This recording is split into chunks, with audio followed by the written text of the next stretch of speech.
Finally আহি পালোঁ ভৰালী নামঘৰ। Finally আহি পালোঁ ভৰালী নামঘৰত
আমি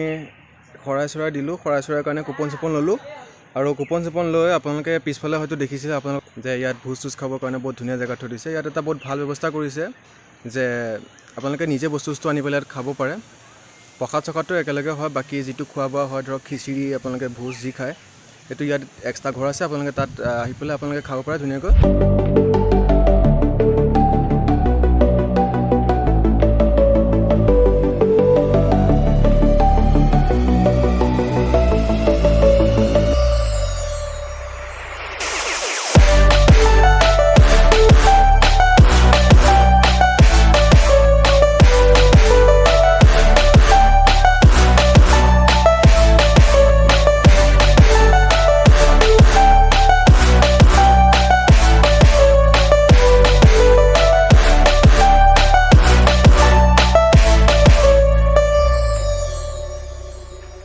বহুত বতাহ দি আছে,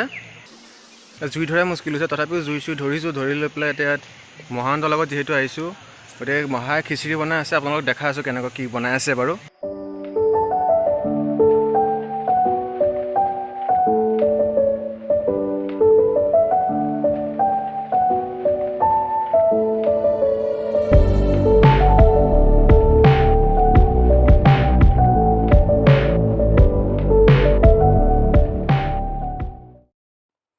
আহক আমি প্ৰথমতে চাকি গছ জ্বলাই লওঁ, তাৰপিছত আমি ভিডিঅ'টো আকৌ আৰম্ভ কৰিম।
ভৰালী নামঘৰ সকলোৰে চিনাকি এটি নামঘৰ অসমৰ প্ৰায় সকলো সংখ্যক লোকে হয়তো নামটো শুনিছে ভৰালী নামঘৰ ঐতিহ্যমণ্ডিত এই ভৰালী নামঘৰ ভৰালী গাঁৱত অৱস্থিত হয় এই নামঘৰটো হাতীবৰৰ পৰা প্ৰায় 2 কিলোমিটাৰ নিলগত আছে এই নগাঁও জিলাৰ কলিয়াবৰ মহকুমাত অৱস্থিত হয় ভৰালী নামঘৰটো আৰু এই নামঘৰৰ ঐতিহ্যৰ কথা যদি ক'বলৈ যাওঁ তেন্তে এই ভৰালী নামঘৰটো আগতে ভৰালী গাঁৱৰ পূব দক্ষিণ বাম গাঁৱত আছিল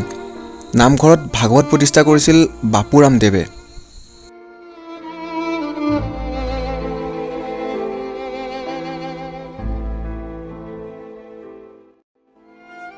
নামঘৰৰ বৈশিষ্ট্যপূৰ্ণ সম্পত্তি হৈছে যে তুলসী খুঁটাটো যিটো আপোনালোকে ভিতৰত দেখি আছে খুঁটাটো গাঁৱৰ ভক্তপ্ৰাণ ৰাইজে অতি ভক্তিভাৱে এইটো এতিয়াও সংৰক্ষণ কৰি থৈছে যিটো ভৰলী নদীয়ে উটুৱাই আনি পেলাই এই নামঘৰত দিছিলে এইটো ঘূণে খাইছে যদিও ভিতৰিও তথাপিও এইটো গ্লাছৰ ভিতৰত আপোনালোকে কিদৰে সংৰক্ষণ কৰি থোৱা আছে আপোনালোকে দেখিছে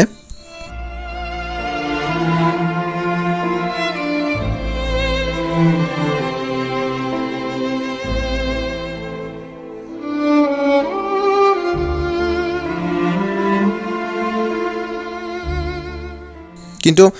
এটা সময়ত ব্ৰহ্মপুত্ৰৰ বাঢ়নী পানীয়ে ছটাইআলি কাষলৈ ঠাইবোৰ বুৰাই পেলোৱাত ওখ ঠাইত গাঁও পাতিছিল গাঁৱৰ লোকে আমাৰ অসমত যেতিয়া মানে আক্ৰমণ কৰিছিল সেই মানখেনাই বাম গাঁৱৰ নামঘৰটো পুৰি পেলোৱাত তেওঁলোকে ভৰালী ৰাজবিষয়ৰ ওচৰত নামঘৰ পাতি প্ৰতিষ্ঠা কৰিছিল মানে এনেই গাঁও পাতি প্ৰতিষ্ঠা কৰিছিল আৰু আমি জানো যে আহোম ৰাজত্ব কালত বিভিন্নজন ৰাজবিষয় আছিল তাৰে এজন হৈছে ভৰালী ৰাজবিষয় যিজন ইমাত্ৰ কৈছিলোঁ আৰু তেওঁৰ নামানুসাৰে এই নামঘৰটোৰ নাম হৈছে ভৰালী নামঘৰ আৰু নতুনকৈ ভৰালী নামঘৰ প্ৰতিষ্ঠা হোৱা প্ৰায় এতিয়ালৈকে 200 বছৰমান হৈ গ'ল এতিয়ালৈকে নামঘৰটো 4বাৰকৈ মেৰামতি কৰা হৈছে বুলি কোৱা হৈছে আৰু এই নতুনকৈ যিটো বনাইছে আপোনালোকে এইটো দেখিছে ভিডিঅ'ত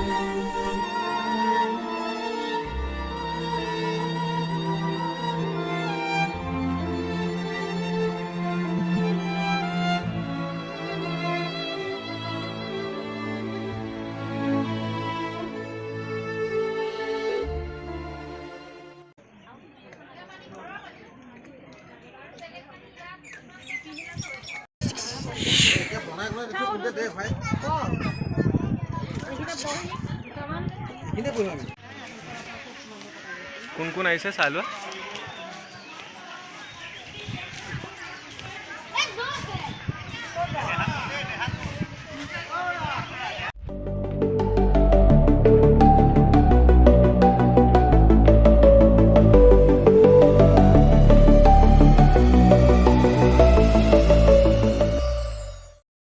কেনেকুৱা লাগিলে আজি সেইবিলাক কোৱা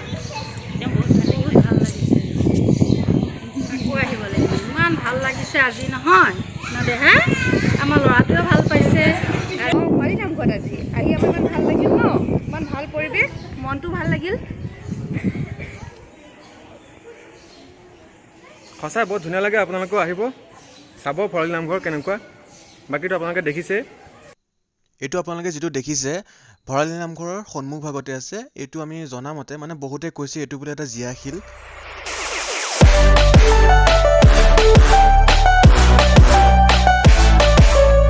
ভৰালী নামঘৰ আহিলে দেখিব আপোনালোকে এইটো এটা বহুত ধুনীয়া পুখুৰী এটা আছে ইয়াত আৰু এই পুখুৰীটোত ইমানেই মাছ আছে ইয়াত মেইনলি গাছ কাপ আছে ইয়াত গল্ডেন গাছ কাপো আছে ইয়াত আপোনালোকে ভিডিঅ'ত হয়তো দেখিছে কিমান দূৰ ধৰিব পাৰিছে নাজানো কিন্তু যেতিয়া আপোনালোকে ইয়াত নিজে আহি পেলাই চাব নহয় বহুতেই ধুনীয়া লাগে আমি বাৰু ওচৰৰ পৰা চালেও বহুত ধুনীয়া লাগে যদি আপুনি বিস্কুট দিয়ে বা অন্য কিবা কিবি দিয়ে ধুনীয়াকৈ মাছখিনি ওপৰলৈ উঠি আহে আৰু আপোনালোকে চাব পাৰিব